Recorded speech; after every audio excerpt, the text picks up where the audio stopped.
Jatend piny Kenya machon ma Uhuru Kenyatta koro kone jopiny Democratic Republic of Congo ne gin giwegi ema gibiro kelo kwe mosiko e pinygi.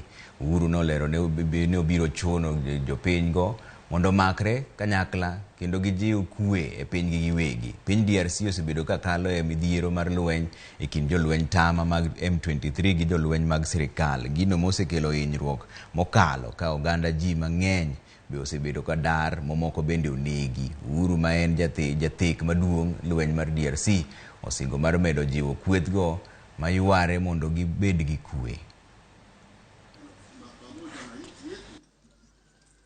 Tukiwa Nairobi, sisi tuwasema nyinyi ni wenzetu wa Afrika Mashariki. Lakini inchi ya Kongo, sovereignty ya Kongo, hatuwezi kuiongelea.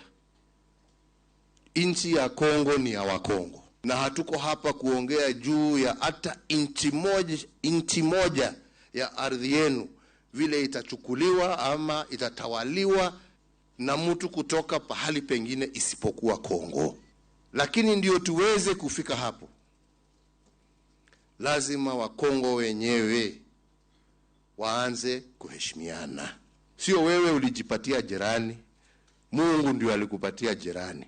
We're talking about transitional justice because it's not only the court that will solve some of the problems. We're also talking about having some system of truth and reconciliation, right? Because for those who didn't commit huge atrocities, probably there is a mechanism that can help them reintegrate the communities just by facilitation, maybe from the government or even from civil organizations.